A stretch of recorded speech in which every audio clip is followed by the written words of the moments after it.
श्रीराम भुजंग प्रयात स्तोत्रम् विशुद्धं परं सच्चिदानन्दरूपं गुणाधारमाधारहीनं वरेण्यं महान्तं विभान्तं गुहान्तं गुणान्तं सुखान्तं स्वयं धाम रामं प्रपद्ये। शिवं नित्यमेकं विभुं तारकाख्यं सुखाकारमाकारशून्यं सुमान्यं महेशं कलेशं सुरेशं परेशं नरेशं निरीशं महेशं प्रपद्ये। यदा वर्णयत् कर्णमूलेऽन्तकाले शिवो राम रामेति रामेति काश्यां तदेकं परं तारक ब्रह्मरूपं भजेऽहं भजेऽहं भजेऽहं भजेऽहम्। महारत्नपीठे शुभे कल्पमूले सुखासीनमादित्यकोटिप्रकाशं सदा जानकी लक्ष्मणोपेतमेकं सदा रामचन्द्रं भजेऽहं भजेऽहम्। वनद्रत्नमञ्जीरपादारविन्दं लसन्मेखलाचारुपीताम्बराढ्यं महारत्नहारोल्लसत्कौस्तुभाङ्गं नदच्चञ्चरीमञ्जरी लोलमालम्। लसच्चन्द्रिकास्मेरशोणाधराभं समुद्यत्पतङ्गेन्दुकोटिप्रकाशं नमद्ब्रह्मरुद्रादिकोटिररत्नस्फुरत्कान्तिनीराजनाराधिताङ्घ्रिम्। पुरः प्राञ्जलीनाञ्जनेयादिभक्तान् स्वचिन्मुद्रया भद्रया बोधयन्तं भजेऽहं भजेऽहं सदा रामचन्द्रं त्वदन्यं न मन्ये न मन्ये न मन्ये। यदा मत्समीपं कृतान्तः समेत्य प्रचण्ड प्रकोपैर्भटैर्भीषयेन्मां तदा विष्करोषि त्वदीयं स्वरूपं सदा पत्प्रणाशं सकोदण्डबाणम्।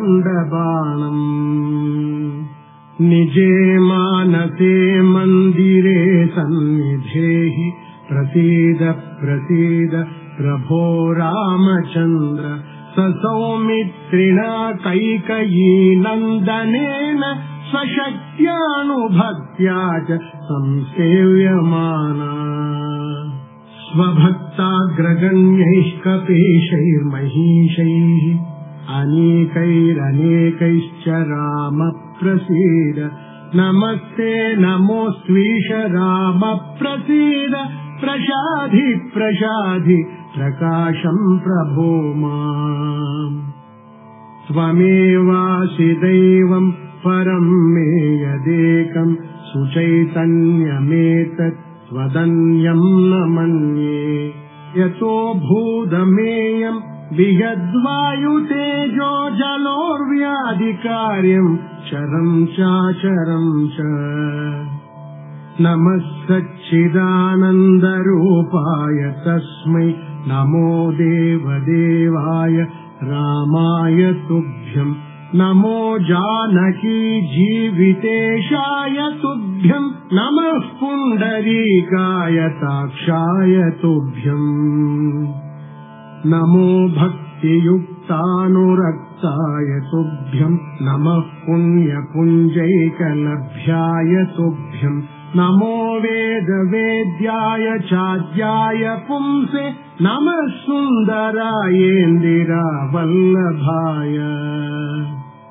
नमो विश्वकर्त्रे नमो विश्वहर्त्रे नमो विश्वभोक्त्रे नमो विश्वमात्रे नमो विश्वनेत्रे नमो विश्वजेत्रे नमो विश्वपित्रे नमो विश्वमात्रे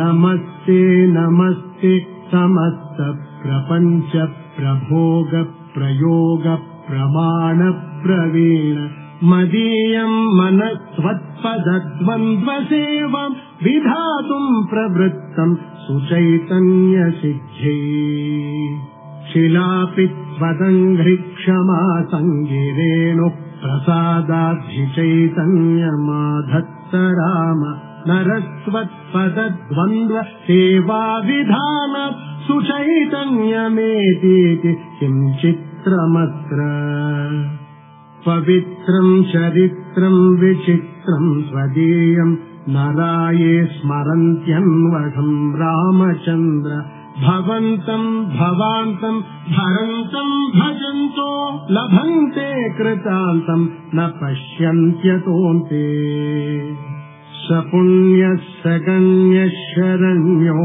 ममायम् नरो वेदयो देवचूडामणिम् त्वाम् सदाकारमेकम् चिदानन्दरूपम् मनोवागगम्यम् परम् धाम राम प्रचण्ड प्रताप प्रभावाभिभूत प्रभूतारिवीर प्रभो रामचन्द्र बलम् ते कथम् वर्ण्यतेऽतीव बाल्ये यतो खण्डिचण्डीश कोदण्डदण्डम् दशग्रीवमुग्रम् सपुत्रम् समित्रम् सरिद्दुर्गमध्यस्थरक्षो गणेशम् भवन्तम् विना रामवीरो नरो वा सुरो वा मरो वा जयेत्कस्त्रिलोक्याम् सदा राम रामेति रामामृतम् ते सदा राममानन्दनिष्यन्दकन्दम् पिबन्तम् नमन्तम् सुदन्तम् हसन्तम् हनूमन्तमन्तर्भजेतम् नितान्तम् सदा राम रामेति रामामृतम् ते सदा राममानन्दनिष्यन्दकन्दम् पिबन्नन्वहम् नन्वहम् नैव मृत्योः बिभेमि प्रसादादसादात्तवैव असीता समेतैरकोदण्डभूषैः असौमित्रिवन्द्यैरचण्डप्रतापैः अलङ्केशकालैरसुग्रीवमित्रैः अरामाभिधेयैरलम् दैवतैर्नः अवीरासनस्थैरचिन्मुद्रिकाढ्यैः अभक्ताञ्जनेयादितत्त्वप्रकाशैः अमन्दारमूलैरमन्दारमालैः अरामाभिधेयैरलम् दैवतैर्नः असिन्धुप्रकोपैरवन्द्यप्रतापैः अबन्धुप्रयाणैरमन्दस्मिताढ्यैः अदण्डप्रवासैरखण्डप्रबोधैः अरामाभिधेयैरलम् दैवतैर्नः हरे राम सीतापते रावणारे खरारे मुरारे सुरारे परेति लपन्तम् नयन्तम् सदा कालमेवम् समालोकया शेषबन्धो नमस्ते सुमित्रा सुपुत्राभिवन्द्य नमस्ते सदा कैकयी नन्दनेद्य नमस्ते सदा वानराधीशवन्द्य